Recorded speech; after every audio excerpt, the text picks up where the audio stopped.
kasih sudah bergabung di acara Firdaus kali ini. Kebetulan Ustaz Arif sudah hadir bersama kita, dan hari ini kita akan membahas temanya teladan Rasul dalam momentum Maulid Nabi. Kami menunggu yang lain untuk segera hadir. Bisa langsung kita mulai dulu sesi ceramahnya. Setelah itu kita lanjutkan dengan tanya jawab dan ditutup dengan doa. Biar tidak terlalu lama, saya serahkan langsung pada Ustaz Arif. Silakan. Baik, terima kasih Pak Lukman. Assalamualaikum warahmatullahi wabarakatuh. Waalaikumsalam. Alhamdulillahirabbil alamin wa bihi nasta'in wa ala umuri dunya waddin. Wassalatu wassalamu ala asyrafil anbiya'i wal mursalin sayyidina Maulana Muhammadin sallallahu alaihi wasallam. Amma ba'd. Rabbi shrah li sadri wa yassir li amri wahlul 'uqdatam min lisani yafqahu qawli. Amin ya rabbal alamin. Alhamdulillah kita bisa bertemu dalam pertemuan kali ini. Yang terhormat Pak Lukman selaku MC pada acara kajian Firdaus pada siang hari ini di waktu Indonesia, pagi waktu Finlandia.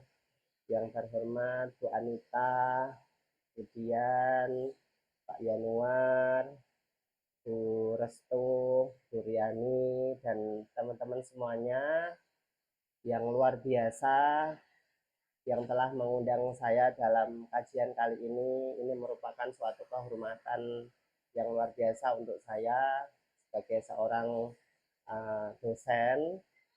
Alhamdulillah bisa kajian, bisa PKM bersama jenengan semuanya. Ini merupakan kajian internasional, PKM internasional yang bisa kami klaim sebagai seorang dosen.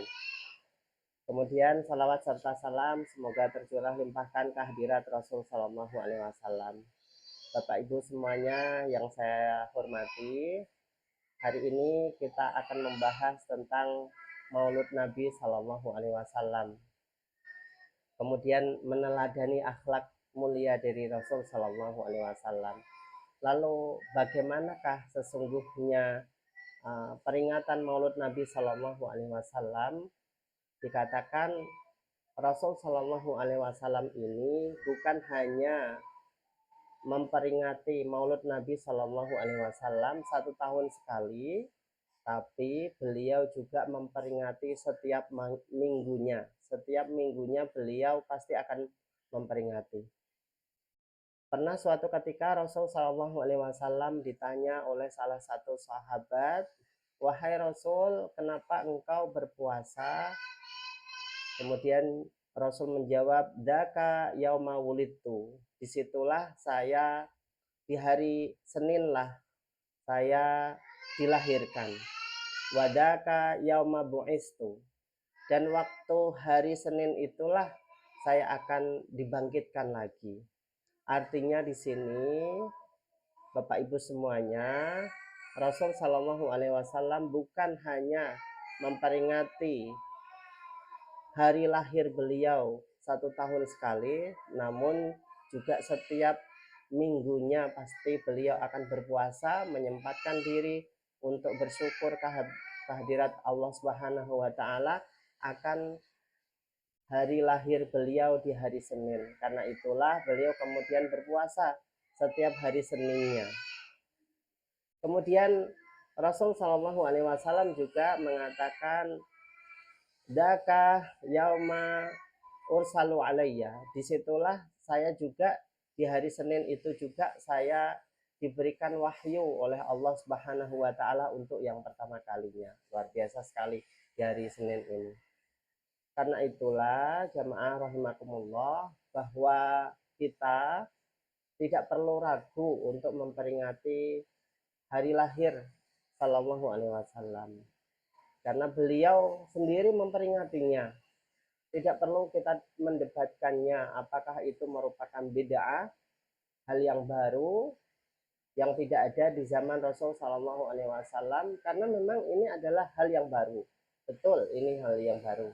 Tidak segala sesuatu hal yang baru yang tidak dilaksanakan oleh Rasul itu kemudian tidak boleh kita laksanakan. Rasul memperingatinya kan berpuasa, sementara kita memperingatinya dengan kajian-kajian seperti ini adalah hal yang baru Bapak Ibu semuanya. Memang betul hal yang baru. Tapi hal yang baru di sini adalah tidak menyalahi tatanan dari aturan Islam. Karena itulah kajian-kajian seperti ini untuk membangkitkan kecintaan kita kepada Rasul Shallallahu Alaihi Wasallam, mengambil suri toladan yang baik dari beliau, mengambil akhlak-akhlak mulia. Nanti insya Allah kita akan kaji satu persatu bagaimanakah kemuliaan akhlak dari Rasul Shallallahu Alaihi Wasallam. Tidak boleh.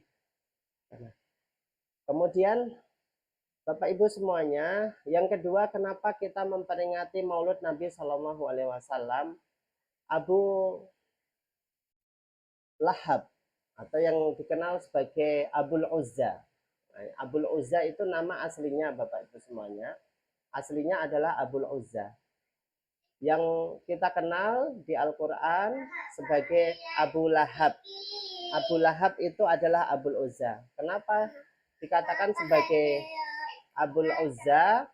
Karena Rasul Shallallahu Alaihi Wasallam ini mempunyai paman. Paman ini saking sombongnya beliau selalu menampilkan bahwa dia ini adalah orang yang hebat, harus dihormati. Kemudian tidak ada orang yang paling mulia kecuali beliau. Sejak lahir dikatakan sebagai Abul Uzza. Abu artinya bapak, Uzza adalah berhala. Ada Lata, ada Uzza. Ini paman dari Rasul Shallallahu Alaihi Wasallam. Ada paman dari Rasul itu Abu Thalib, juga Abul Uzza. Ini salah Kak, salah, ambil yang lain sana. Kemudian ada yang lagi yang menarik dari Abu Lahab, Bapak Ibu semuanya, bahwa beliau itu setelah meninggal memang dikatakan dalam Tabbat Yada Abi Lahab, surat Al-Lahab itu, beliau pasti akan disiksa oleh Allah Subhanahu wa taala. Tabbat, celakalah Abu Lahab wa tab. Kedua tangan Abu Lahab sungguh celaka. Ini adalah nas yang sharih dari Al-Qur'an. Namun karena beliau pernah memperingati Maulud Nabi Shallallahu Alaihi Wasallam, hari ketika Rasul dilahirkan ke dunia ini, kemudian beliau itu saking bangganya, bahagianya itu memanggil budaknya Suwaibah Aslamiyah untuk dimerdekakan, maka karena itulah beliau itu mendapatkan keringanan setiap hari Senin. Dikatakan oleh Abul Abbas, pamannya Rasul Shallallahu Alaihi Wasallam yang kedua namanya paman Abbas, Abbas bin Abdul Muthalib, bahwa beliau itu pernah suatu malam mendapatkan mimpi bertemu dengan kakaknya yaitu Abu Lahab yang telah mati. Kemudian dalam mimpi tersebut Abbas itu bertanya kepada kakaknya, "Wahai kakak, apa yang engkau rasakan selama di kuburan? Apakah engkau mendapatkan surga ataukah mendapatkan azab ataukah mendapatkan kenikmatan atau seperti apa wahai kakakku?" Kemudian dijawab oleh Abu Lahab, "Setiap hari pasti saya mendapatkan azab kecuali di hari Senin." Katanya seperti ini di dalam Fathul Bari dikatakan khufifa alayya fi yaumil isnin li'i'tiqaqi Suwaibah. Saya mendapatkan keringanan setiap hari Senin karena memerdekakan budak saya namanya Suwaibah. Karena saking bangganya, bahagianya Abu Lahab tersebut mendengar kabar bahwa Aminah, ibunda dari Rasul Shallallahu Alaihi Wasallam, melahirkan, sementara bayi kecil itu tidak mempunyai bapak, bapaknya adalah adiknya Abu Lahab tadi sudah meninggal duluan yaitu Abdullah, maka anak kecil itu sangat membanggakan bagi Abu Lahab. Abu Lahab ketika waktu muda ya, ketika waktu Rasul Shallallahu Alaihi Wasallam belum mendapatkan wahyu. Tapi kemudian ketika waktu beliau sudah mendapatkan wahyu, beliau malahan mendapatkan pertentangan. Salah satunya adalah dari pamannya Abu Lahab tersebut. Karena itulah jamaah rahimakumullah, meskipun beliau itu mati dalam kondisi kafir, tidak bersyahadat, tapi setiap hari Senin beliau mendapatkan keringanan. Berupa apa? Tidak mendapatkan azab, kemudian dapat mencecap jari-jarinya berupa susu, keluar susu dari jari-jarinya tersebut. Ini adalah salah satu kenapa kita harus memperingati Maulud Nabi Shallallahu Alaihi Wasallam. Yang ketiga, Bapak Ibu semuanya, dikatakan oleh Abu Thalib, ya, maaf, Abu Bakar, dikatakan man anfaqa dirhaman ala qiraati maulidin Nabi sallallahu alaihi wasallam kana rafiqi fil jannah. Barang siapa dia memperingati Maulud Nabi sallallahu alaihi wasallam, maka dia akan menjadi temanku di surga. Subhanallah. Kira-kira tidak ada dari kita jamaah rahimakumullah yang tidak ingin berteman dengan Abu Bakar, sosok seorang sahabat Rasul Shallallahu Alaihi Wasallam yang sangat mulia, yang dikatakan sebagai as-sabiqunal awwalun, orang-orang yang pertama kali masuk Islam, dan beliaulah yang tentu pertama kali mendapatkan anugerah oleh Allah akan masuk pertama kali ke surga. Jika katakan as-sabiqun as-sabiqun dalam surat Al-Waqi'ah, ulaika humul muqarrabun fi jannatin na'im. Orang-orang yang pertama masuk Islam adalah orang-orang yang pertama kali juga masuk ke surga Allah Subhanahu wa taala. Fi jannatin na'im, dalam surganya yang penuh kenikmatan. Ini jamaah rahimakumullah salah satu keistimewaan dari Abu Bakar As-Siddiq. Kemudian juga dikatakan oleh Sayyidina Umar. Umar ini adalah khalifah yang kedua, seorang sahabat yang sangat mulia sekali, di mana ketika zaman beliau Islam sampai ke perbatasan Eropa, yaitu hampir sampai ke Turki. Naik dari Jordania, dari Arab, naik ke Jordania atau yang kita kenal sebagai negeri Syam ketika waktu zaman Rasul, negeri Syam, yaitu Jordania, naik ke Palestina, ke Israel, naik ke Lebanon, Suriah, ya, hampir menuju ke Turki ketika waktu itu. Sangat luar biasa kekuasaan dari Umar bin Al-Khattab untuk mendakwahkan Islam yang sampai ke sana. Kemudian juga membebaskan tanah-tanah yang dicengkram oleh Romawi, yang ditindas oleh Romawi untuk bertahun-tahun lamanya, seperti halnya Mesir. Akhirnya yang tertindas selama ratusan tahun, kemudian dipaksa untuk keluar dari Mesir Romawi, hingga akhirnya dibebaskan dari cengkeraman Romawi, dan Mesir menjadi negara Muslim yang sampai saat ini juga. Kemudian juga negeri Persia, yaitu Irak dan Iran, kemudian dibebaskan juga dari peribadatan yang beribadah kepada berhala.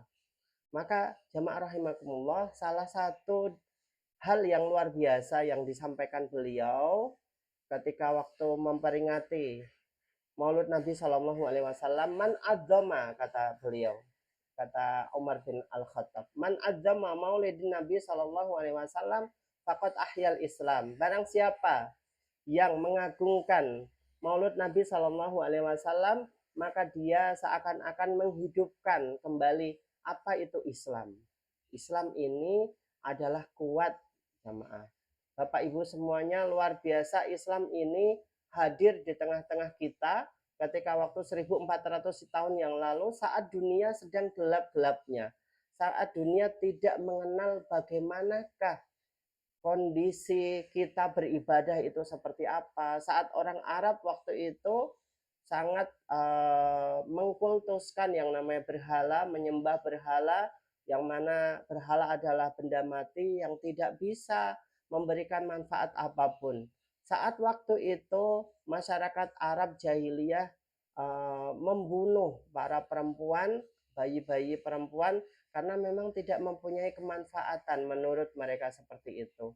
Akhirnya tatanan itu kemudian dirubah semuanya oleh Rasul Shallallahu Alaihi Wasallam, mengajari mereka dari tidak mengenal apapun itu, mengajarkan mereka ketauhidan, akhlak yang mulia, bagaimana mendidik anak, sehingga saat ini seorang muslim dimanapun mereka berada, mereka akan bangga yang namanya Nabi Muhammad SAW, karena beliaulah yang mengajarkan. Andaikan misalkan tidak ada Rasul SAW, dunia ini tentunya adalah dunia yang gelap, jamaah. Kenapa seperti itu? Karena memang tatanan jahiliyah itu sangat luar biasa buruknya.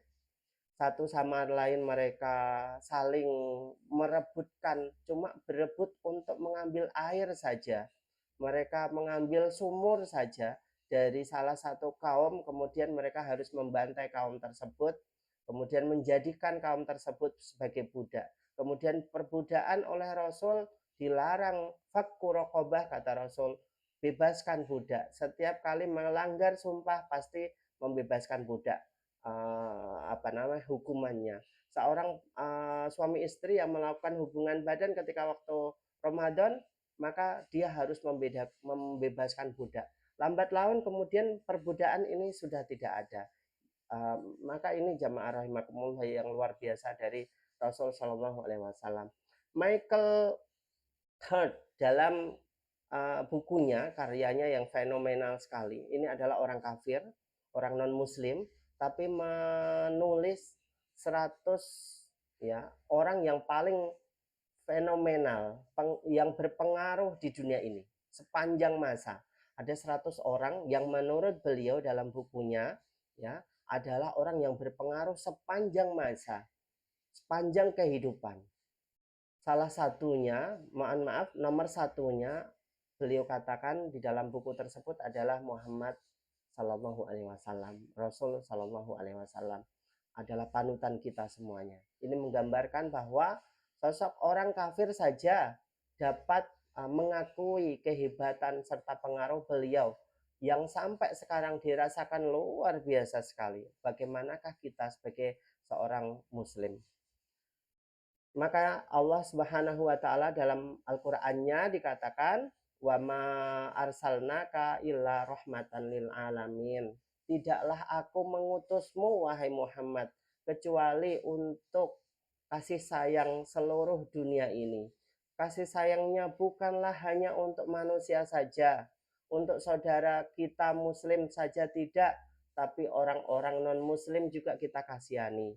Bagaimanakah kita kalau misalkan berinteraksi dengan mereka ketika di negeri kita yang muslim mungkin, atau di negeri minoritas seperti Bapak Ibu semuanya di Finlandia, bagaimanakah akhlak kita pada mereka? Ini yang diajarkan oleh beliau Shallallahu Alaihi Wasallam.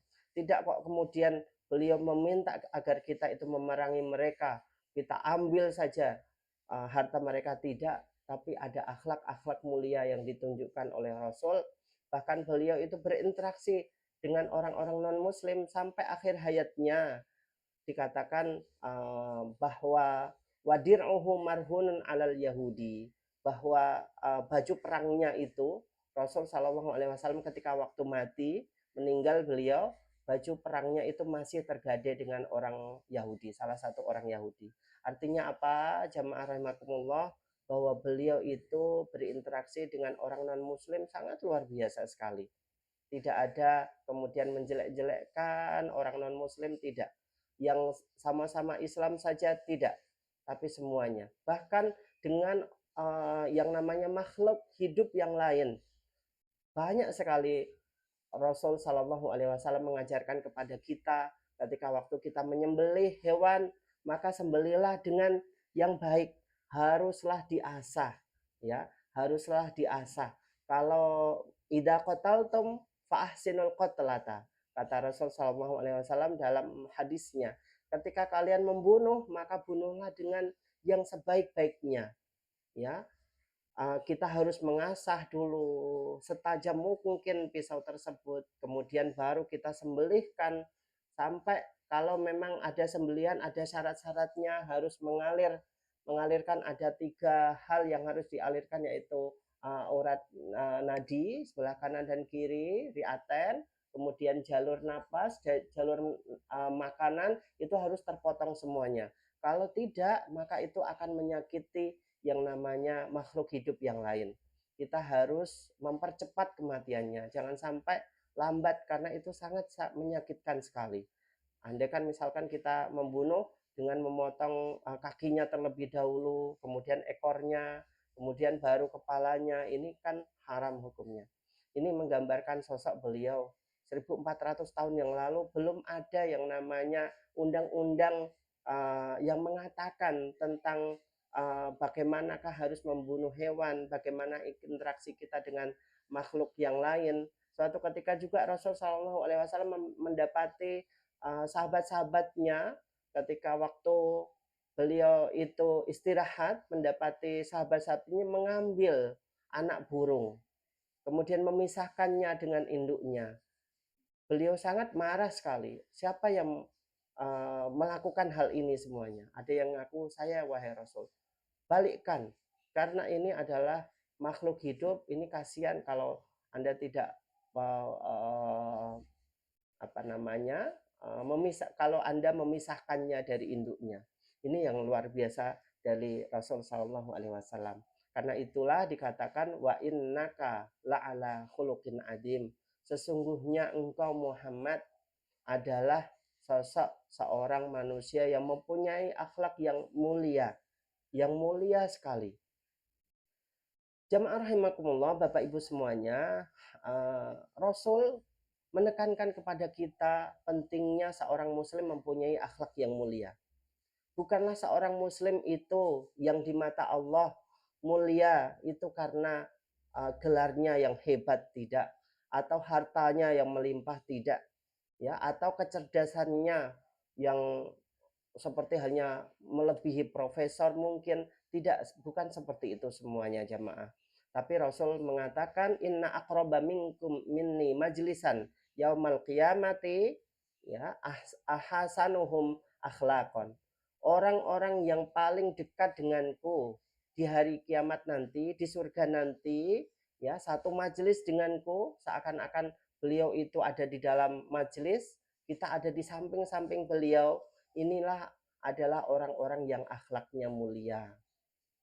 Ini penekanannya adalah akhlak mulia. Dalam hadis yang lain Rasul Shallallahu Alaihi Wasallam, "Mangkana yu'minu billahi wal yaumil akhir falyakul khairan." Hendaklah seorang yang beriman kepada Allah dan hari akhir, hendaklah dia menjaga lisannya agar lisan ini selalu terjaga. Lisan ini jamaah, Bapak Ibu semuanya, meskipun tidak bertulang, tapi dampak dari lisan ini sangat-sangat luar biasa. Bisa jadi dengan lisan ini tetangga satu sama lain saling kelahi, saling bunuh-membunuh karena lisan.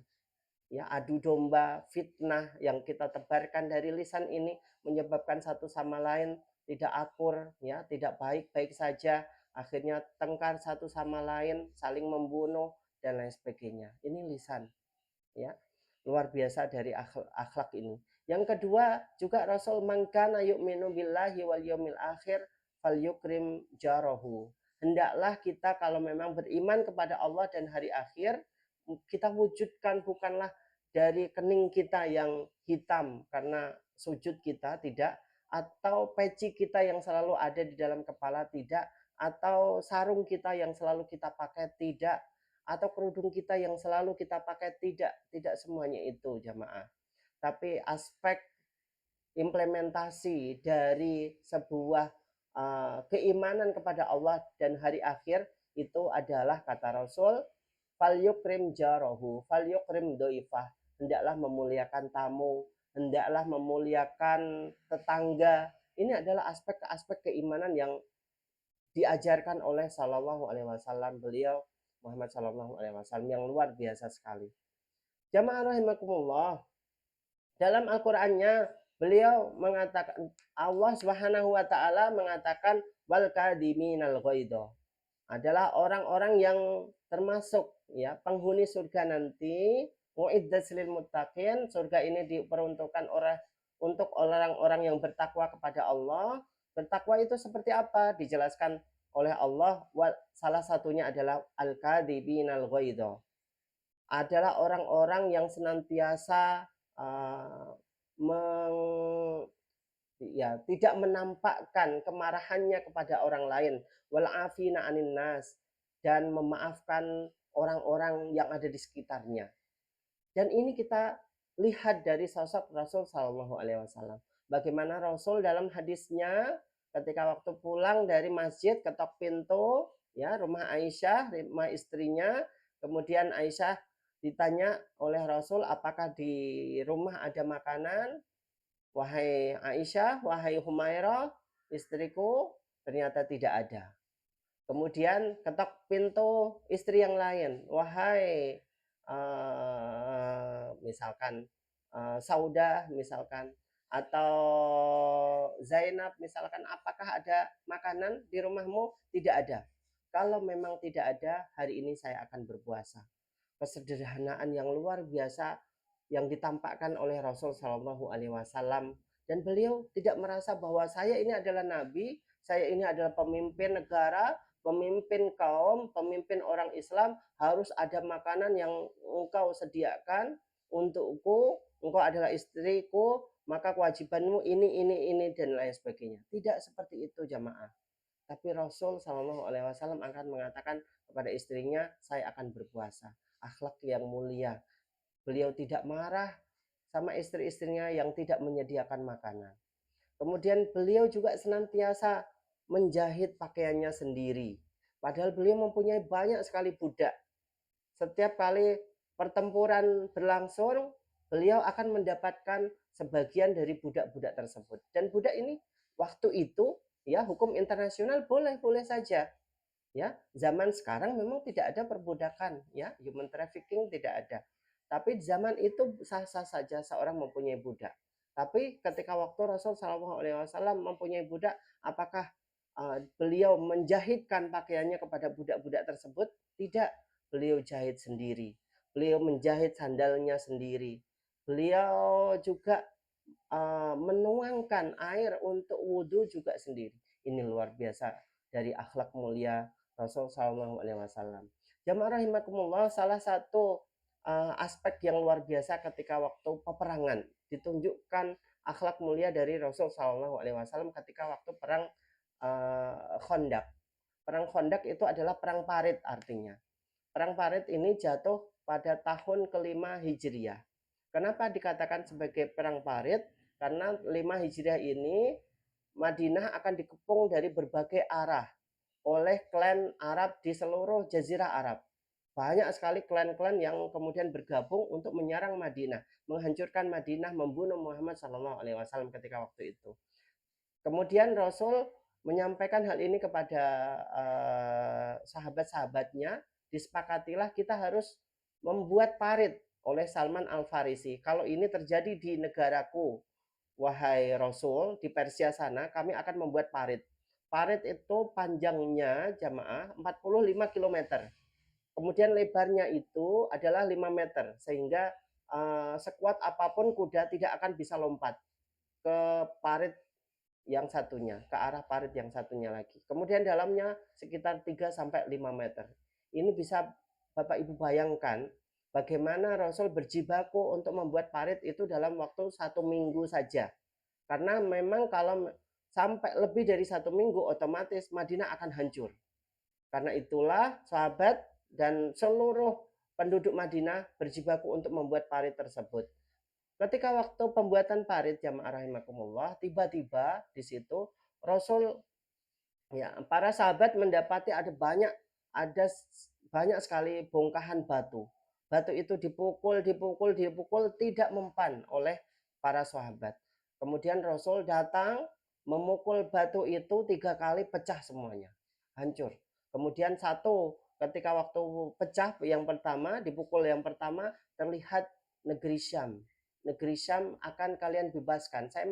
Ada cahaya putih yang disaksikan oleh para sahabat. Kemudian sahabat, wahai Rasul, cahaya putih apa itu? Kalian akan membebaskan negeri Syam. Kemudian pukulan yang kedua, kalian akan membebaskan Persia.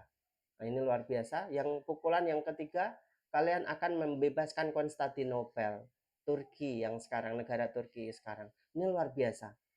Waktu itu seorang nabi, seorang pemimpin negara, seorang yang luar biasa ikut berjibaku, jamaah.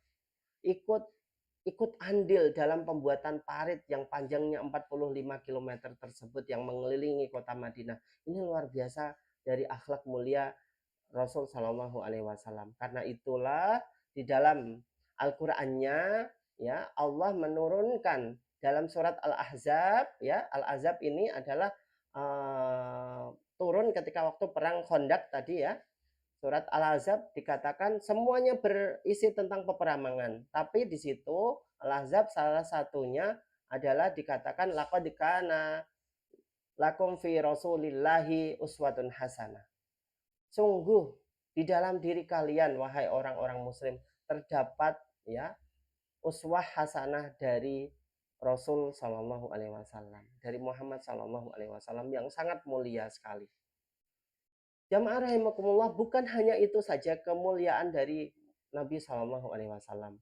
Beliau dikatakan ketika waktu beliau diusir dari tanah Makkah, pemboikotan dari tahun ke-7 kenabian sampai ke-10 kenabian, ya, hingga akhir pemboikotan tersebut beliau harus lari keluar dari kampungnya, ya, dari Makkah. Kemudian beliau hidup di tengah-tengah padang pasir selama 3 tahun. Bisa Bapak Ibu bayangkan luar biasanya seorang Muhammad Shallallahu Alaihi Wasallam hidup di padang pasir bersama sahabat-sahabatnya, bersama istrinya Khadijah ketika waktu itu. Luar biasa. Padahal Khadijah ini adalah seorang yang kita kenal sebagai seorang saudagar yang kaya raya. Tapi beliau hidup miskin ketika waktu Islam datang. Hartanya habis untuk perjuangan Islam. Menggambarkan bahwa sosok Khadijah ini sangat luar biasa sekali bagi Rasul Shallallahu Alaihi Wasallam serta perjuangan Islam. Dan beliau meninggal ketika tahun ke-10 kenabian itu beliau meninggal. Khadijah meninggal dalam kondisi miskin, tidak mempunyai apa-apa, hartanya habis semuanya untuk perjuangan Islam. Dan meninggalnya adalah jamaah adalah dalam kondisi terboikot, bukan di rumahnya sendiri. Di situ ya Rasul Shallallahu Alaihi Wasallam mengalami kesedihan yang luar biasa. Maka tahun itulah dikatakan sebagai Amul Huzni, tahun duka cita oleh Rasul Shallallahu Alaihi Wasallam. Dua sosok yang mulia yang menemani perjuangan beliau dalam dakwah Islam meninggal. Yang satu adalah Khadijah binti Khuwailid, istri tercintanya. Yang kedua adalah paman beliau namanya Abu Thalib.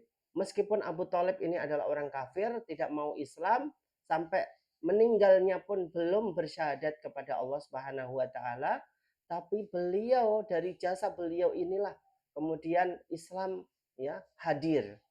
Kenapa? Setiap kali orang-orang kafir ingin menyerang Rasul, pasti harus berhadapan dengan Abu Thalib. Dilarang oleh Abu Thalib, tidak boleh sama Abu Thalib. Abu Thalib ini meskipun orang tua, tapi pengaruhnya sangat kuat sekali. Powernya sangat luar biasa di tengah-tengah masyarakat jahiliyah ketika waktu itu. Hingga akhirnya beliau meninggal ketika tahun Amul Huzni, tahun ke-10 kenabian itulah. Kemudian setelah Amul Huzni ini beliau dua-duanya sudah tidak ada di Makkah, akhirnya beliau ingin hijrah ke tempat yang lain. Disitulah mendapati Rasul Shallallahu Alaihi Wasallam dilempar oleh orang-orang penduduk setempat yang bukan Madinah, bukan Habasyah ya, tapi ini penduduk-penduduk setempat Jazirah Arab ya. Beliau mau hijrah di situ, ingin menyebarkan Islam di situ, malahan dilempari oleh orang-orang penduduk setempat di situ. Jamaah rahimakumullah, datang malaikat Jibril mengabarkan, wahai Muhammad, jika engkau ingin maka aku akan angkat gunung ini, aku timpakan kepada mereka. Bagaimana menurutmu? Kemudian Rasul Shallallahu Alaihi Wasallam mengatakan, jangan wahai Jibril, aku akan tunggu keislaman mereka. Jika memang tidak Islam mereka, maka akan kutunggu sampai mereka mempunyai putra putri yang Islam. Kalau memang tidak mempunyai putra-putri Islam, maka akan aku tunggu sampai mereka mempunyai cucu dan cicit dari mereka yang Islam kepada Allah Subhanahu wa taala. Laqad kana lakum fi Rasulillahi uswatun hasanah. Sungguh pada dalam diri Rasul terdapat uswah yang sangat luar biasa. Kemudian jamaah rahimakumullah, dalam banyak kesempatan sekali Rasul Shallallahu Alaihi Wasallam mengabarkan innama bu'istu liutammima makarimal akhlak. Sesungguhnya aku ini diutus untuk menyempurnakan akhlak orang-orang yang ada di dunia ini. Sehingga dari sini kita tahu bahwa akhlak mulia dari Rasul Shallallahu Alaihi Wasallam adalah luar biasa sekali. Beliau sangat-sangat sederhana. Kesederhanaan itu beliau tampakkan lewat pakaian beliau yang mungkin Bapak Ibu bisa lihat dalam Google, ya, bagaimanakah penampakan rumah beliau sebelum dipugar oleh kerajaan Saudi, ya. Bagaimanakah pakaian beliau yang sangat sederhana sekali, tidak menampakkan kemewahan, apalagi mempunyai jam yang seharga 11 miliar misalkan, ya. Padahal itu adalah gaji dari rakyat, ya. Ternyata mempunyai jam 11 miliar. Ini untuk sombong-sombongan saja. Beliau tidur di atas pembaringan yang dirajut dari pelepah kurma. Suatu ketika Umar bin Khattab ketok pintu mendapati beliau itu kulitnya mempunyai bekas dari rajutan-rajutan kurma tersebut, tikar yang terajut dari rajutan kurma. Kemudian Umar bin Khattab nangis, wahai Rasul, lihatlah Persia, wahai Rasul, lihatlah Romawi, wahai Rasul, raja-raja mereka mempunyai pembaringan, tilam-tilam yang indah, ranjang-ranjang yang empuk, wahai Rasul. Kemudian jawab Rasul Shallallahu Alaihi Wasallam, apakah kita mau jika surga kita atau kenikmatan yang ada di surga dipercepat di dunia? Tentunya kita tidak mau. Beliau sangat-sangat sederhana sekali, luar biasa. Tidak mau kenikmatan yang ada di surga nanti dipercepat. Artinya apa jamaah? Meskipun kita ini sekarang menikmati mungkin kenikmatan dari Allah Subhanahu wa taala berupa pendidikan, Bapak Ibu semuanya alhamdulillah sampai mengenyam pendidikan sampai luar negeri. Ini juga menjadi duta Islam di negeri orang untuk menyampaikan risalah Rasul Shallallahu Alaihi Wasallam kepada orang yang di luar sana yang tidak mengenal Islam. Bagaimanakah indahnya akhlak mulia dari beliau? Ini sangat bisa Bapak Ibu semuanya. Ini bisa Bapak Ibu semuanya bisa menyampaikan, bisa menjadi duta Islam di tengah-tengah komunitas non-muslim yang ada di sana, menyampaikan sedikit risalah dari beliau. Bagaimana mengenalkan mereka, bagaimanakah indahnya Islam, indahnya akhlak mulia dari Rasul Shallallahu Alaihi Wasallam. Di mana saya juga tidak bisa menyampaikan hal itu karena memang saya mungkin belum mendapatkan kesempatan untuk ke sana. Ini Bapak Ibu semuanya sangat mungkin sekali. Mungkin bisa jadi pahala Bapak Ibu semuanya jauh lebih mulia daripada saya berdakwah di tengah komunitas muslim. Karena kalau berdakwah di komunitas muslim semuanya sudah Islam, sudah mengenal bagaimanakah sholat, bagaimanakah zakat dan lain sebagainya. Tapi kalau Bapak Ibu mengenalkan Islam di tengah-tengah komunitas non-muslim, mungkin mereka bertanya bagaimanakah Islam yang sesungguhnya? Kenapa sih mereka itu saling bertengkar satu sama lain? Kenapa tidak ada negeri yang damai di negara Islam? Kenapa Muslim itu selalu dalam kondisi miskin negaranya dan lain sebagainya? Mungkin kita bisa jelaskan bagaimanakah sebenarnya kondisi Islam yang sesungguhnya yang Bapak Ibu ketahui semuanya. Saya kira itu yang ingin saya sampaikan kepada Bapak Ibu semuanya. Semoga bermanfaat. Nanti kita akan tanya jawab, ya. Kita lanjutkan untuk diskusi. Semoga bermanfaat untuk kita semuanya. Terima kasih. Wassalamualaikum warahmatullahi wabarakatuh. Waalaikumsalam. Terima kasih Ustadz Arif. Selanjutnya kita akan lanjut ke sesi tanya jawab, dan mungkin kalau saya minta izin, mungkin saya mau membuka sesi tanya jawab dengan pertanyaan dari saya. Silahkan Pak Lukman. Nah, Ustadz, Ini saya ada pengalaman nih Ustaz. Saya kan ada apa namanya kenal beberapa orang di sini yang mualaf mungkin Ustaz. Jadi apa namanya secara keagamaan itu bisa dibilang agak kaku Ustaz. Iya, Pak. Nah, saya kemarin mungkin ini nggak tahu Ustaz. Kalau kisah di Indonesia saya di pesantren dulu itu dalilnya kita bisa apa namanya merayakan ulang tahunnya ini Nabi Muhammad aja bergembira di hari ulang tahun beliau Betul, betul. meskipun dalam bentuk puasa gitu kan. Betul. Mungkin kalau versi sedikit Jawanya juga kadang-kadang apa kakek nenek kita kalau weton dipuasai di Betul, buat nasi betul. kuning begitu kan.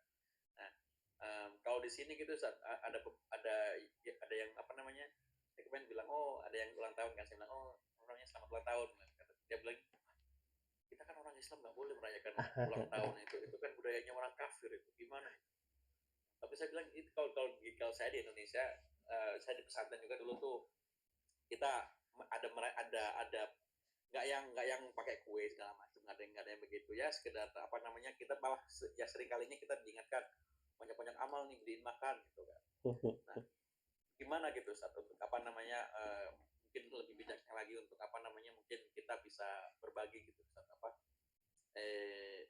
ya apa namanya hikmahnya gitu Ustaz, dari apa yang halus gimana gitu untuk kita menjelaskannya kepada orang-orang seperti itu. Baik, terima kasih pertanyaan yang bagus, Pak Lukman, bahwa memang hukum syariah ini pasti ada pro dan kontra, pasti itu. Selama itu memang belum ada tertuang betul dalam Al-Quran dan Al-Hadis, pasti di situ ada pro dan kontra. Misalkan di dalam Al-Quran kewajiban berpuasa wajib, hadis juga demikian ada. Tapi ada hukum-hukum di mana kemudian ulama pro dan kontra. Di zaman dulu tidak ada yang namanya rokok.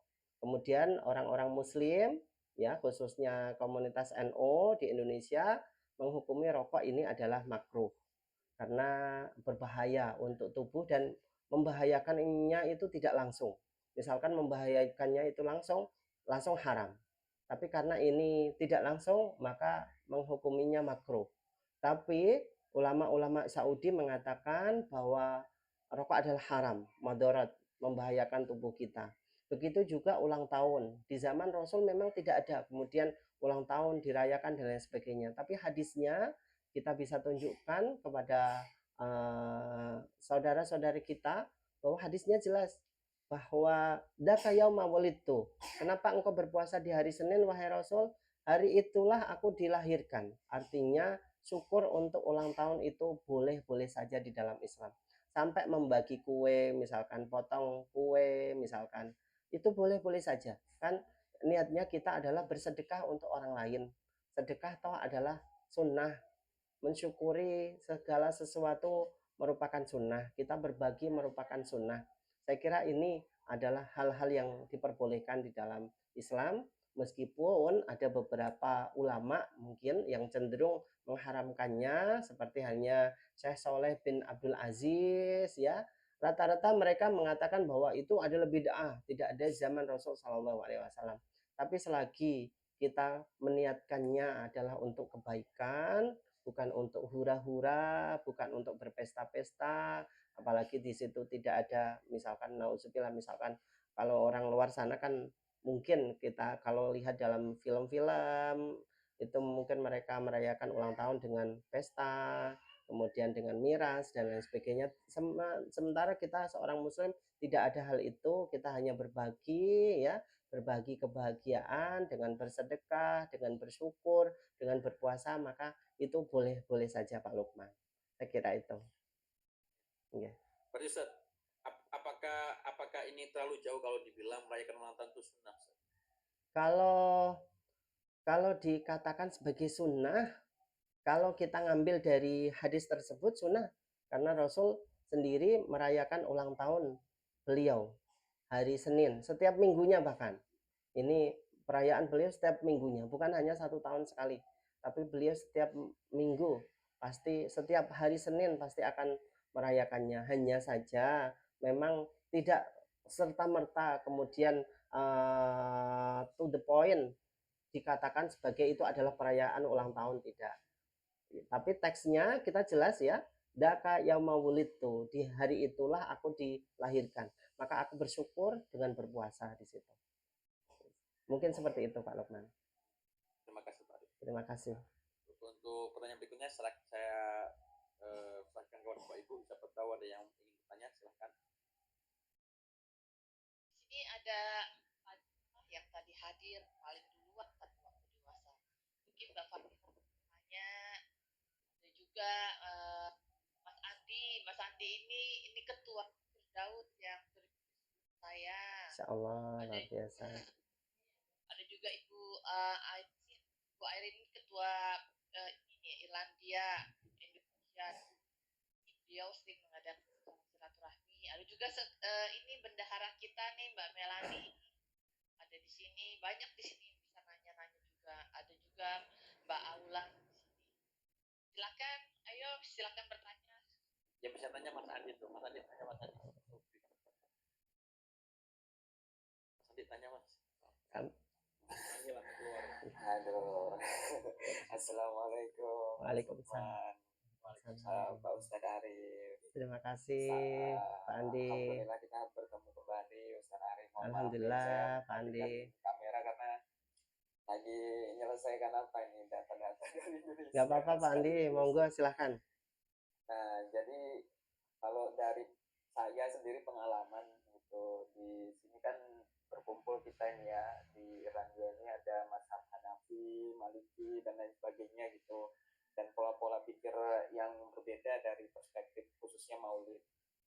Jadi ada kemarin ini di awal bulan ini Rabiul Awal kami itu di sini kan sholat Jumat dan salah satu khatibnya itu berasal dari apa ya Pakistan gitu mungkin dan juga mazhabnya pun berbeda gitu dengan kita. Nah beliau itu mengomentarin tapi kan di sholat Jumat itu kan kita cuma apa ya mendengarkan gitu kita nggak bisa mengomentarin. Beliau berkata bahwasannya Maulid itu merupakan bid'ah dia bilang suatu hal yang inovasi yang di luar dari konteks keislaman. Nah, mengapa demikian? Yang pertama alasannya adalah ketika Nabi itu lahir, kata dia. Ketika Nabi itu lahir di zaman di mana bulan Hijriyah atau tahun Hijriyah itu belum terbentuk. Kemudian yang kedua, alasan yang kedua adalah ketika beliau lahir belum tahu masyarakat umum bahwasanya dia itu merupakan seorang nabi. Kemudian apalagi dibilang nah itu dua hal itu aja yang saya ingat Pak Ustadz. Jadi kalaulah kita mendapatkan dikonfrontasi oleh mereka-mereka yang berpandangan seperti itu bagaimana Pak Ustadz? Ini baik. Hanya pandangan saya dapat dari yang khatib apa sholat Jumat di sini. Baik. Terima kasih Pak Andi atas pertanyaannya. Pertanyaan yang sangat luar biasa sekali. Kemudian juga memang kita sebagai jamaah di satu masjid, di masjid itu mungkin mohon maaf banyak sekali pendai-pendai itu yang mohon maaf yang ekstremis, mohon maaf cenderung sesuatu yang tidak ada di zaman Rasul Shallallahu Alaihi Wasallam adalah dihukumi bid'ah. Memang hadisnya jelas, kullu bid'atin dolalah. Setiap hal yang kullu muhdatsin bid'ah, setiap hal yang baru ini merupakan bid'ah. Di zaman Rasul baru sekarang itu merupakan bid'ah. Hadisnya jelas, teksnya seperti itu. Dan ini multi tafsir Bapak Ibu semuanya. Setiap hal yang bid'ah dolalah, setiap hal yang bid'ah itu adalah tersesat, kesesatan. Wa kullu dolalatin finnar, dan setiap kesesatan itu di neraka jahanam. Masalahnya di sini multi tafsir, banyak orang yang mohon maaf madhabnya itu ke kanan-kananan, akhirnya semua hal yang tidak ada di zaman Rasul kemudian dianggap hal yang baru. Termasuk adalah sholawat kepada Rasul ini tidak ada. Padahal jelas ayatnya Al-Quran ya mewajibkan kita bersolawat kepada Rasul Shallallahu Alaihi Wasallam. Innallaha wa malaikatahu yusalluna 'alan nabi. Sesungguhnya Allah dan malaikatnya bersolawat kepada Rasul. Ya ayyuhalladzina amanu sallu 'alaihi wa sallimu taslima. Wahai orang-orang beriman, bersolawatlah kepada Nabi Shallallahu Alaihi Wasallam dan sampaikanlah salam kepada beliau. Jadi itu adalah kewajiban jamaah rahimakumullah. Solawat itu merupakan kewajiban. Adapun kita memperingati Maulud Nabi Shallallahu Alaihi Wasallam merupakan salah satu dari aspek kewajiban yang diperintahkan oleh Allah Subhanahu Wa Taala. Meskipun Rasul sendiri tidak memperingati dan tidak bersolawat kepada beliau. Enggak mungkin juga kemudian Rasul di zaman itu mengadakan acara al-berjanji, mari kita berjanji untuk mengumandangkan namaku, untuk menyebut namaku, kan seperti itu tidak mungkin. Allahumma sholli ala sayyidina Muhammad kan nggak mungkin pada beliau sendiri. Memang di sini adalah banyak sekali tafsiran, sehingga ulama yang cenderung ke kanan-kananan, ekstrem kanan mengatakan ini haram, tidak ada di zaman Rasul. Tapi jamaah rahimakumullah, kita bisa katakan kepada orang-orang yang di luar sana bahwa madhab kita ini adalah madhab yang wasatiyah, pertengahan. Ya, khairul umur kata Rasul adalah ausatuha. Sebaik-baiknya perkara adalah yang tengah-tengah. Kalau memang ada perkara yang sulit, ada yang perkara yang mudah, maka Rasul akan cenderung mengambil perkara yang mudah daripada perkara yang sulitnya. Sekarang ada ulama yang cenderung mengharamkan yang namanya Maulud Nabi Shallallahu Alaihi Wasallam tadi karena bulan Hijriah waktu itu belum ada. Mohon maaf, ini harus kita luruskan. Kalau memang tahun Hijriah memang belum ada. Hijrahnya Rasul memang setelah fase Madinah, iya betul. Tapi untuk bulan itu sudah ada, Bapak Ibu. Sudah ada di zaman jahiliyah, sudah ada yang namanya Muharram, bulan Muharram, yang namanya Safar, ya. Muharram itu harrama yuharrimu tahriman. Diharamkan untuk berperang satu sama lain. Safar kosong, ya. Karena ketika waktu bulan Safar itu penduduk jahiliyah pergi dari rumahnya untuk berdagang, berdagang meninggalkan rumah. Maka rumahnya kosong, dikatakan sebagai Safar. Muharram, Safar, Rabiul Awal. Rabi adalah musim dingin, Al-Awal yang pertama. Ya, karena penamaan ketika waktu itu ya adanya Rabiul Awal adalah di bulan musim semi. Rabi adalah musim semi, maaf. Musim semi Al-Awal yang pertama. Rabiul Tsani, Rabi yang kedua, musim semi yang kedua. Jumadil Awal, Jamid adalah dingin, ya, musim dingin. Ya, setelah musim semi kemudian dinamakan Rabiul Awal. Ada Jamid adalah dingin, apa namanya, beberapa air membeku di situ, maka dikatakan sebagai Jumadil Awal. Jumadil Akhir juga demikian. Rajab, ya, Sya'ban itu antara Ramadan dan Rajab, artinya tasya'ubun nas, karena manusia itu berkumpul satu sama lain di kampungnya masing-masing. Mereka hidup berdampingan, tidak kok keluar kota atau keluar negeri, ya.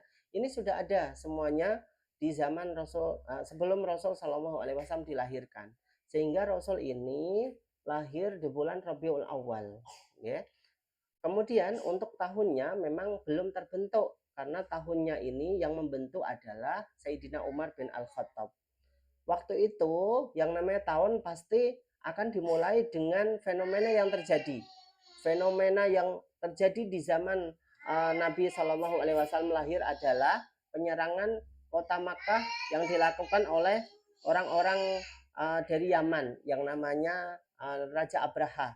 Menggunakan apa? Menggunakan kendaraan bernama gajah. Maka disitulah dikatakan sebagai tahun gajah, tahun bergajah, di mana orang-orang Yaman yang dipimpin oleh Abraha itu menggunakan gajah ingin menghancurkan kota Makkah. Di sini tahun, fenomena yang terjadi pasti tahunnya. Tahun itu dikatakan sebagai fenomena yang terjadi. Misalkan tahun 2019, kalau memang belum kita mempunyai tahun, maka kita katakan sebagai tahun COVID misalkan. 2020 COVID yang kedua, misalkan seperti itu. Kalau memang belum ada tahun ya. Fenomena demikian penduduk jahiliyah. Sehingga kalau memang dikatakan kalau bulan itu belum terbentuk, mungkin pemahamannya kurang tepat Pak Andi, seperti itu. Kita harus luruskan ya saudara-saudara kita, sebaiknya perkara memang hal-hal yang tengah-tengah. Kita disunahkan oleh Rasul untuk berpikir yang positif, mengambil pertengahan, nggak perlu harus ekstrim kanan, terlalu ke kanan-kananan pemikiran kita, atau terlalu ke kiri-kirian seperti halnya orang-orang liberal seperti itu. Mungkin itu penjelasnya Pak Andi. Terima kasih atas pertanyaannya. Terima kasih Mas Lukman, terima kasih Mbak Anika. Mungkin kita ada waktu untuk satu pertanyaan terakhir. Silakan Bapak Ibu yang ingin tanya, mungkin sebelum ditutup.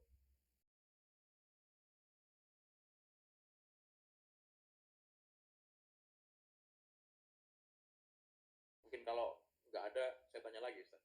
Oke, monggo silakan. Ya. Pak Lukman. Ini, Mbak Anita mau tanya tuh, nggak tahu tuh. Enggak tanya. Ya.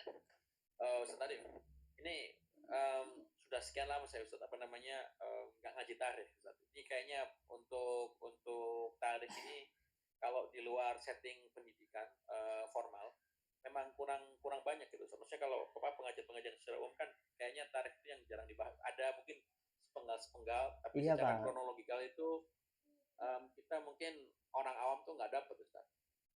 Mungkin saya mau minta itu Ustaz, kalau ada kitab-kitab yang mungkin sederhana untuk orang awam Ustaz, untuk ya mungkin kan kita kan ada pengajian hari Kamis Ustaz. Kadang-kadang kalau sekarang kalau Kamis saya main badminton, cuman kalau saya nggak lagi badminton kadang-kadang disuruh Mas Lukman 5 menit lah itu. Kalau mungkin kalau ada yang tarik umum Ustaz, karena kayaknya ini menarik sekali Ustaz. Beneran kalau kita sudah keluar dari sekolah atau pesantren udah nggak ada itu pelajaran tarik, padahal itu sebenarnya menarik dan penting sekali itu Ustaz. Siap Pak Lukman. Ada rekomendasi. Nanti saya kirimkan PDF-nya saja Pak Lukman ya. Beberapa buku, insya Allah saya akan kirimkan ke Pak Lukman. Pak Lukman mohon di WA saya aja. Nanti nanti saya tanya ke Mas Eko nanti. Siap. Itu ini Bu Fadilah kayaknya mau bertanya ya, itu. Ada yang mau tanya, bisa ada waktu, silakan Mbak Fadilah.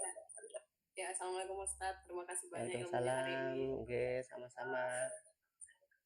Ya Ustadz, saya itu mau nanya ini aja sih Ustadz. Jadi kan kalau misalnya kita di Indo ataupun memang di lingkungan Muslim, itu kan kita gampang ya, maksudnya connected satu sama lain, udah ngerti kayak mau Islamnya mau mazhabnya beda juga kita udah ngerti satu sama lain.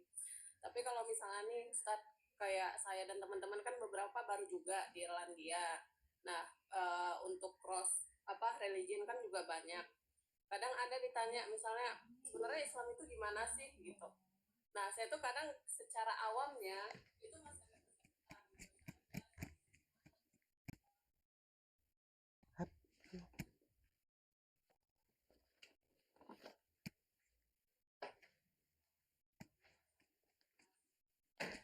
ya, terima kasih atas pertanyaannya. Mohon maaf, saya ngambil colokan cas laptop karena laptopnya mau mati. Ya, pertanyaan yang bagus, Bu Fadilah. Ya, baik. Kalau ditanya oleh orang-orang di luar sana, bagaimanakah Islam? Bagaimanakah Islam itu? Mungkin kita akan menjelaskan Islam itu sebenarnya tidak bisa kita jelaskan detailnya ya, Bu Fadilah ya. Apakah konsep tauhidnya yang kita jelaskan, ataukah tentang syariahnya yang kita jelaskan, atau tentang konsep bermasyarakatnya satu sama lain yang kita jelaskan. Ini kan panjang lebar ini kalau misalkan kita dudukkan satu persatu konsep tersebut. Mungkin kita, kalau memang mereka bertanya kepada kita bagaimanakah konsep tauhid, maka kita jelaskan juga tentang tauhid itu seperti apa. Kita harus menyembah pada satu Tuhan Tuhan kita adalah la ilaha illallah, kemudian kita wajib percaya bahwa di situ ada surga, ada neraka, ada pembalasan. Orang yang baik akan dibalas dengan kebaikan, orang yang buruk akan dibalas dengan keburukan. Toh Bapak Ibu semuanya bisa menjelaskan ini semuanya kepada mereka yang ada di luar sana, karena ini adalah misi kita, ya, menjelaskan baik itu mereka menerima ataukah tidak, itu terserah mereka. Terserah. Karena hidayah ini bukanlah datang dari kita, ya, tapi dari Allah. Seperti halnya Bu Anita itu, ya, menikah dengan orang Irlandia, luar biasa, mengislamkan sang suami, ini adalah luar biasa. Datangnya bukanlah dari Bu Anita. Bu Anita hanyalah perantara saja, ya. Kita hanya perantara, hidayah itu dari Allah. Rasul pun demikian, sudah berkali-kali menyampaikan risalahnya kepada sang paman Abu Thalib, tapi hidayah ini tidaklah datang kepada Abu Thalib, karena innaka la tahdi man ahbabta, sesungguhnya engkau tidaklah dapat memberikan hidayah kepada orang yang engkau cintai, walakinallaha yahdi may yasha, tapi sesungguhnya Allah lah yang akan memberi hidayah. Mungkin kita juga akan jelaskan tentang akhlak mulia dari Islam itu harus seperti apa, kenapa saya harus berhijab, ya, kenapa harus menutupi aurat saya, ya, dan lain sebagainya. Ini adalah perintah dari Islam dan lain sebagainya. Kita jelaskan seperti itu. Saya tidak boleh membukanya di hadapan orang lain kecuali suami saya dan lain sebagainya, seperti itu. Kemudian akhlak mulia dari Rasul itu seperti apa, yang bisa kita sampaikan. Syariah yang ada di dalam Islam itu indahnya seperti apa, mungkin kita bisa sampaikan yang bisa kita ketahui saja, Bu Fadila, seperti itu.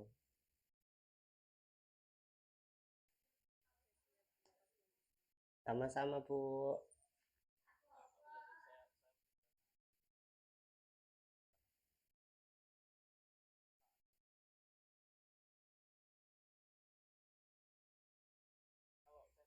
Nambahin sedikit untuk dari yang Mbak Fadilah tadi itu, kalau pengalaman saya nih Pak Ustadz, saya malah justru saya di luar dari Indonesia ini saya juga malah belajar lebih banyak tentang Islam itu Ustadz, karena ketemu sama orang-orang beda madhab segala macam itu Ustadz. Kalau mungkin saya ada pengalaman dulu kan, saya jalan-jalan ke Maroko Ustadz, saya pergi ke masjid, saya wudhu gitu, saya dimarahin sama orang di masjid gitu, karena kamu ini ngabis-ngabisin air ya kan, saya wudhunya pakai cara Syafi'i Ustadz, saya ambil air terus gitu kan. Saya kurang tahu kalau di madhab Maliki itu yang dipakai di Maroko itu konsep mustakmal tidak ada. Saya baru tahu. Jadi kalau kita kan karena Syafi'i di Indonesia airnya banyak, kita nggak boleh pakai air bekas. Airnya untuk kita membasuh itu harus baru atau mengalir begitu kan. Kalau karena mungkin di negara gurun di Maliki airnya nggak ada, habis dipakai akhirnya ditampung dipakai lagi. Itu kalau di Syafi'i kita nggak boleh.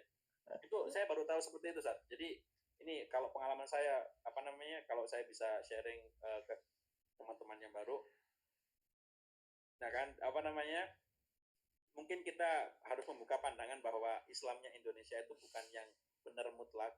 Kalau ada orang madhab lain yang kok kamu begitu, kita juga harus tanya kenapa kamu begitu, agar sama-sama belajar gitu. Karena tadi itu tidak seakan-akan Islam di Indonesia masa, padahal banyak juga saya tiap jalan ketemu orang saya dikasih tahu, oh kalau Hanafi begini gitu. Saya tuh sama Jumatan, kalau nggak salah sama imam yang mohon dibenarkan, kalau imam Hanafi itu 3 orang boleh Ustaz Jumatan, betul Ustaz? Iya. Ya, kan kalau Syafi'i harus 40. Iya. Hanafi 3 orang boleh. Saya juga baru tahu itu. Dan itu saya ketemu sama orang-orang, dia tanya, kok kamu begitu? Saya tanya lagi, kok kamu begitu? Kita saling diskusi begitu. Jadi harus saling terbuka juga gitu. Kalau dikasih tahu orang, karena kalau kita Ahlussunnah wal Jamaah, kita ganti madhab itu boleh, tapi harus secara utuh begitu. Jadi kalau dalam secara lihat konteksnya, ya udah saya untuk masalah ini di momen ini saya pakai pendapatnya Imam Maliki. Nah itu yang mungkin khusus yang baru datang, kita sama-sama membuka gitu. Jangan kita cuma ngasih yang Indonesianya tapi kita nggak ngambil yang dari madhab lain, padahal itu boleh gitu, kita saling tukar gitu. Ya, baik. Edward. Ya, terima kasih Pak Lukman, penjelasan yang luar biasa.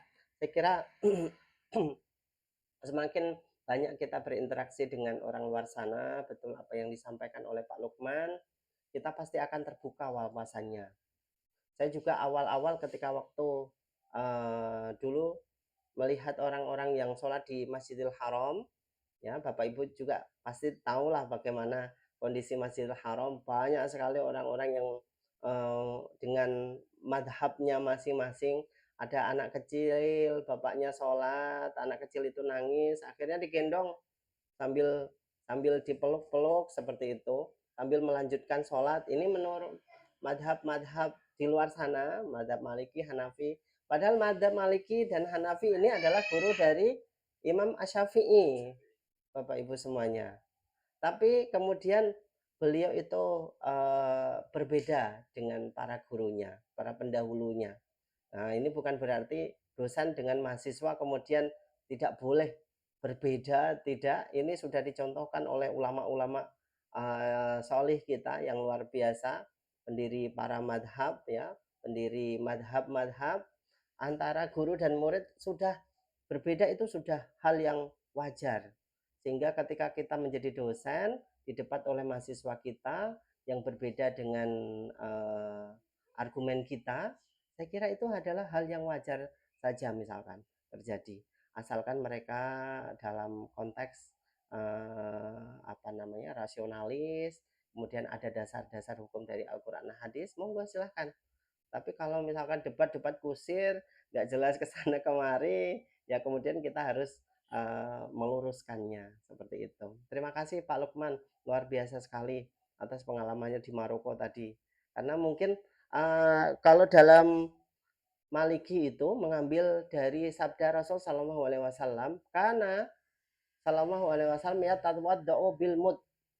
Rasul itu kalau wudhu itu dengan satu mud itu berapa liter ya Bapak Ibu? Kurang dari 1 liter, 0,67 apa 670 mili Pak ya. Belum ada 1 liter, intinya seperti itu, 670 mili, sehingga ini sangat-sangat sedikit. Ya mungkin kondisi seperti yang Pak Lukman sampaikan juga, kondisi orang-orang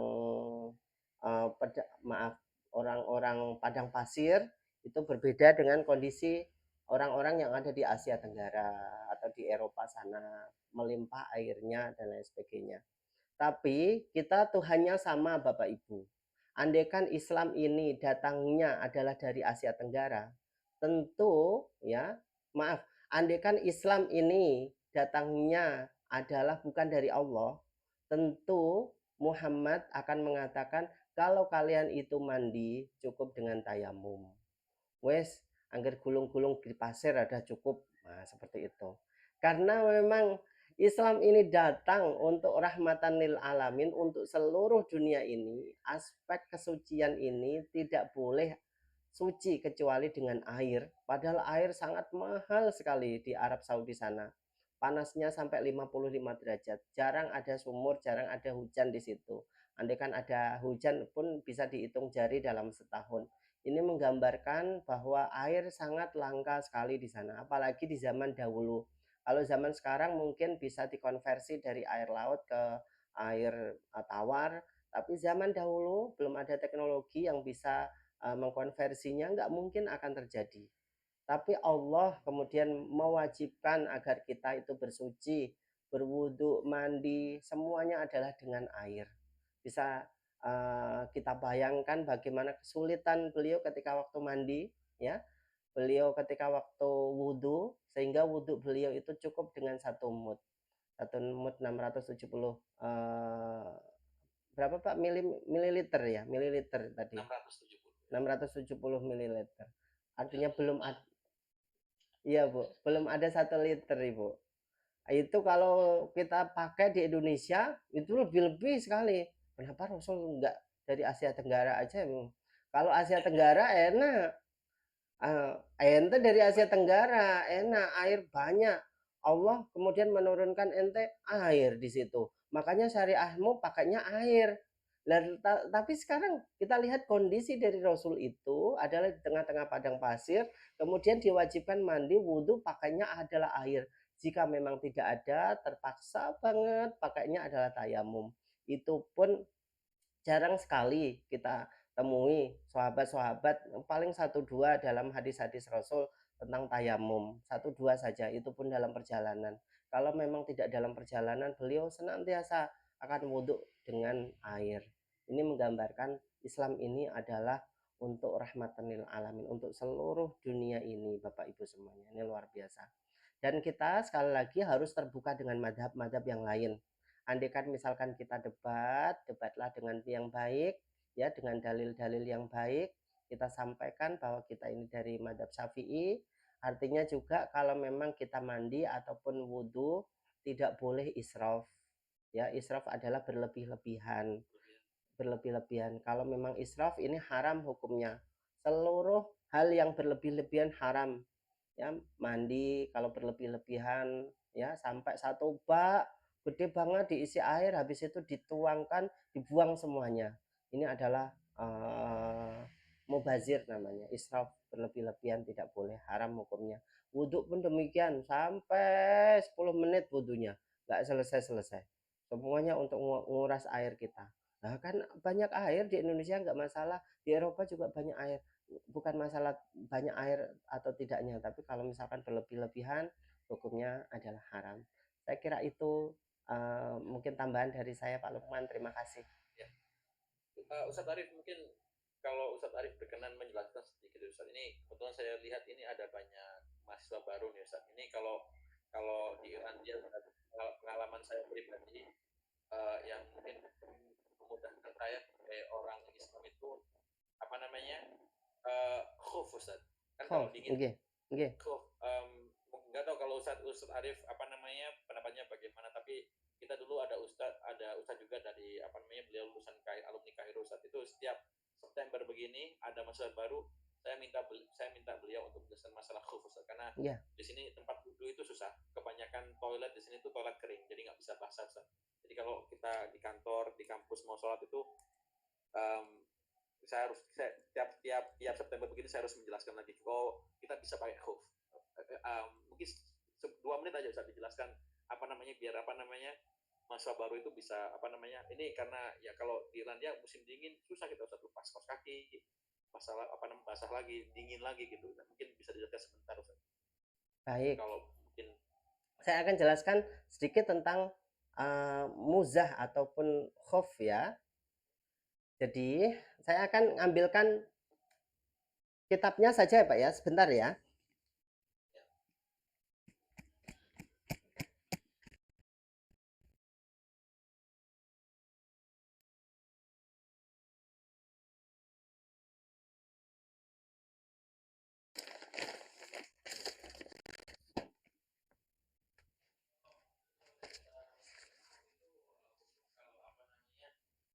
kalau katanya begitu dulu itu bukan rukhsah, ini malah sebenarnya opsi, bukan rukhsah sama sekali.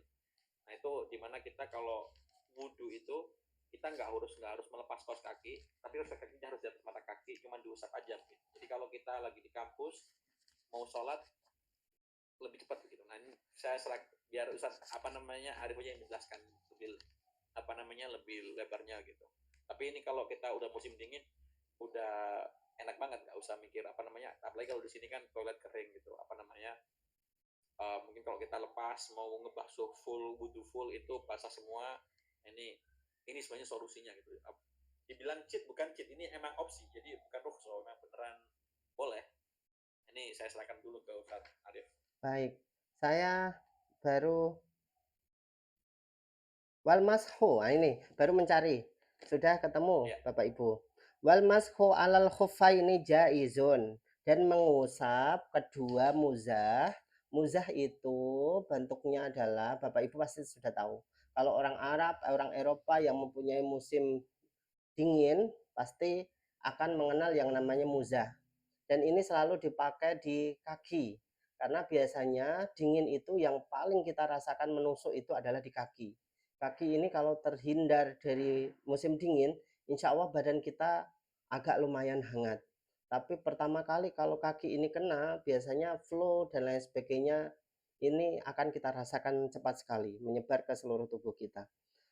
Jadi khuf ini atau muzah ini terbuat dari kaos kaki yang benar-benar tebal ya, yang terbuat dari baik itu kulit ataupun kulit sintetis itu boleh. Dan itu biasanya ada resletingnya. Saya kira nggak perlu harus kita jelaskan panjang lebar karena ini semuanya kita sudah tahu nggih. Untuk orang Indonesia mungkin kalau saya di Indonesia penjelasan khuf ini jarang sekali tahu mereka karena memang tidak ada musim dingin di Indonesia. Cukup pakai sendal udah selesai. Bisalah sati syaraito dengan 3 syarat. Pertama, ayyabtadi'a lubsuha ba'da kamalit thaharati, yaitu pertama kali seorang harus wudhu dahulu. Kalau memang sudah suci dia dari hadas kecil ataupun hadas besar, maka boleh dia memakainya. Suci dia, harus memang benar-benar suci. Kalau memang belum wudhu, wudhu dulu. Wa ayyakuna satira ini 5 hali ghuslen. Dan kedua muzah tersebut harus menutupi tempat wudhu, ya, tempat di mana kita diwajibkan untuk mengusap kaki kita, membasuh kaki kita, yaitu menutupi mata kaki, harus di atas mata kaki. Kalau kurang dari itu berarti tidak cukup dikatakan sebagai muzah. Kemudian wa ayyakuna mimma yumkinu tatabu'ul masyu. Jadi yang ketiga, syarat dari muzah tersebut haruslah bisa dibuat untuk jalan. Kalau memang tidak bisa dibuat untuk jalan seperti halnya sepatu ya, maka itu tidak boleh ya. Kan itu sangat keras sekali ya, Bapak Ibu ya. Kalau sepatu kan beda ya. Sehingga sepatu ini kita langkahkan kan biasanya ke tempat yang mohon maaf ada najisnya kadang. Sehingga sepatu ini dalamannya adalah muzah. Itu boleh-boleh saja ya. Kalau langsung ke kaos kaki yang kita ke sepatu yang kita usap, saya kira itu kok salah ya. Seperti itu. Banyak orang Arab yang mohon maaf kawan-kawan saya yang mengatakan sepatu itu adalah muzah sekarang. Tapi saya berbeda pendapat sama mereka karena sepatu ini kita langkahkan ke tempat-tempat yang najis. Sehingga kalau terkena najis juga kan ya kasihan itu sepatunya. Kemudian tiba-tiba kita buat sholat lagi dan lain sebagainya kan ya nggak baik. Kemudian wayam sahu al muqimu yauman walailatan. Seorang yang ada di rumah, dia tidak bepergian, akan mengusap muzah selama 1 hari 1 malam. Sementara wal musafiru salah satu ayamin, dan seorang yang bepergian kondisi musafir dia mengusap 3 hari. Bilaya liha dengan malamnya, pagi malam 3 hari seperti itu. Wabtudi'a al muddatu min hina yahdusu ba'da labsil khuffaini, dan dimulainya adalah ketika waktu dia sudah memang benar-benar suci. Wa in masaha fil hadari summa safara au masaha fis safari summa uqima atama mashu muqimin. Jika memang dia itu berada di kondisi bepergian kemudian pulang belum ada 3 hari, maka dia dihukumi sebagai orang yang tidak bepergian atau orang yang mukim. Saya kira itu penjelasannya. Kemudian batalnya muzah ini bisalah sati asya. Yang pertama dengan 3 hal. Yang pertama karena dicopot. Kalau memang sudah dicopot berarti kita sudah tidak diperbolehkan ya wudhu dengan mengusap kaki kita yang ada muzahnya, tidak boleh. Harus wudhu dulu, wudhu biasa dulu tanpa muzah, kemudian memakai lagi. Kalau memang dicopot ya. Wang qidaul muddatu, dan hilangnya habisnya masa yang diperbolehkan. Misalkan sehari semalam kita copot lagi, kita wudhu lagi, kemudian kita pakai lagi. Kemudian kalau kita hadas ya sudah tidak suci lagi, maka kita wudhu dengan mengusap muzah tersebut ya di luarnya. Wama yujabu al ghuslu. Yang ketiga adalah karena hal-hal yang mewajibkan dalam mandi. Kalau memang kita itu jinabat berarti batal dalam mengusap muzah kita. Berarti mengulangi lagi dari awal lagi. Wudhu lagi, kemudian baru memakai, kemudian kalau memang hadas baru wudhu dengan mengusap luar dari muzah tersebut. Saya kira itu penjelasannya ya. Mungkin namanya sedikit ini kalau kita dari saya dari Ustaz Zulfi yang juga dulu gantian di Firdaus Ustaz. Kalau ini Ustaz Zulfi menurut beliau kaos kaki itu sudah bisa dianggap sebagai khuf atau muzah tadi itu, tapi stocking tidak. Stocking yang tipis itu karena masih bisa kelihatan kulitnya Ustaz. Kalau yang stocking itu, tapi kalau yang kaos kaki tebal sudah boleh. Dan kalau mengusap cuma diusap atasnya Ustaz. Tidak yang telapak kakinya tidak usah. Jadi kalau wudhu kan harus basah, telapak kaki semuanya basah. Kalau khuf cuman bagian atasnya aja. Oh gitu Kak ya. Terima kasih atas penjelasannya. Kalau dari satu mungkin kalau Ustadz Arif di kitabnya ada bedanya bisa dibagi di share juga Ustadz. Tapi itu yang itu. Jadi kalau nanti habis ini udah musim dingin itu udah membantu sekali itu Ustadz. Apalagi kalau kita traveling jauh, naik pesawat, kalau mau sholat istibatul waqt bisa wudhu di toiletnya, tapi kalau pakai itu nggak basah. Iya, betul Pak. Betul. Itu istilah saya yang life hack saya begitu. Keluar harus punya wudhu dulu gitu. Betul. Ntar sholat di luar gampang. Iya. Nah, Ustaz, ini terakhir sekali Ustaz, ada pertanyaan yang ini dari Mbak Iren di chat. Ini tadi sudah dibahas lumayan panjang, mungkin bisa 1 menit aja Ustaz. Iya baik. Bahas lagi. Iya baik. Pak Ustadz, mengenai ulang tahun, apakah hukumnya dosa kalau dirayakan atau bagaimana? Kalau kesimpulan yang saya dapatkan tidak ada dalilnya, jadi gak apa-apa untuk dirayakan. Terima kasih. Baik. Emoji salam. Ya, terima kasih atas pertanyaannya Mbak Iren. Tadi sudah saya jelaskan juga, pendapat ulama memang berbeda-beda tentang hukum halal haram dari yang namanya pelaksanaan ulang tahun ya. Selama itu tidak bertentangan dengan Al-Quran dan Al-Hadis, saya kira diperbolehkan. Contohnya misalkan kita merayakan ulang tahun dengan kawan-kawan kita memotong kue, kemudian kita berbagi sedekah. Ini adalah hal-hal yang diperbolehkan di dalam Islam, malahan sunnah. Karena Rasul sendiri, sekali lagi, kenapa engkau berpuasa di hari Senin wahai Rasul? Dijawab Rasul, daka yauma wulidtu, di hari itulah saya dilahirkan. Nah, di situ ini adalah menunjukkan bahwa Rasul sendiri setiap minggunya akan memperingati ulang tahun beliau di hari Senin. Kalau beliau sendiri saja memperingatinya, bagaimana kita? Kita disunahkan untuk memperingati ulang tahun beliau ataupun ulang tahun kita, hari lahir kita. Nah, tadi juga dijelaskan oleh Pak Lokman juga, kalau orang Jawa juga setiap wetone putra putrinya atau hari lahirnya putra putrinya beliau atau orang tua kita senantiasa bersedekah untuk tetangga, baik itu mungkin membuat nasi kuning ya, ataupun jajanan ringan dan lain sebagainya yang dibagikan untuk tetangga-tangga. Ini menunjukkan arti bahwa ini diperbolehkan selama itu tidak haram. Kalau haram bagaimana? Mungkin kita pesta-pesta seperti hanya, mohon maaf, orang-orang yang di luar sana yang cenderung ada miras di situ, ada pesta foya, ada perzinahan dan lain sebagainya. Ini adalah yang diharamkan di dalam Islam. Saya kira itu penjelasannya Bu Irin.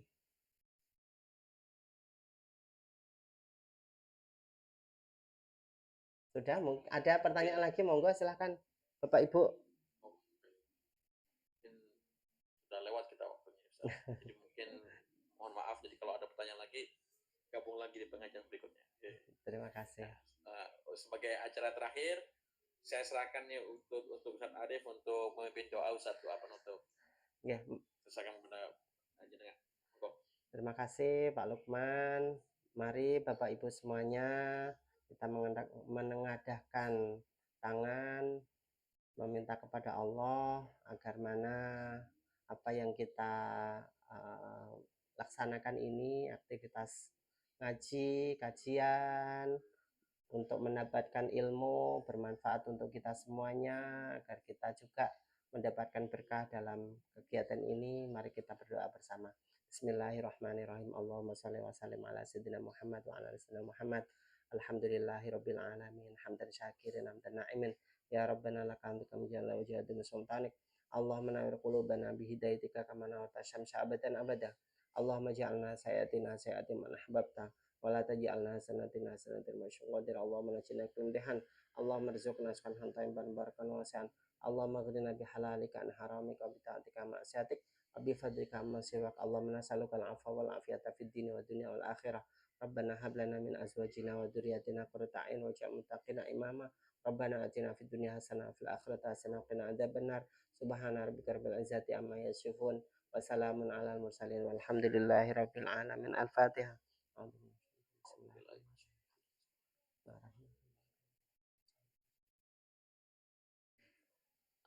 Terima kasih atas kesempatannya Bapak Ibu semuanya, sudah memberikan kesempatan. Ini merupakan kehormatan untuk saya bisa berjumpa dengan jenengan semuanya, duta pendidikan di negara Eropa sana, sangat luar biasa sekali, ya.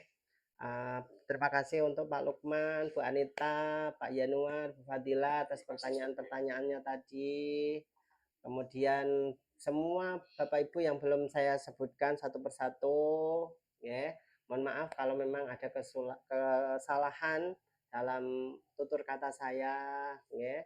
Terima kasih. Saya tutup dengan alhamdulillahirabbil alamin. Wassalamualaikum warahmatullahi wabarakatuh. Waalaikumsalam warahmatullahi wabarakatuh. Izin live, nggih.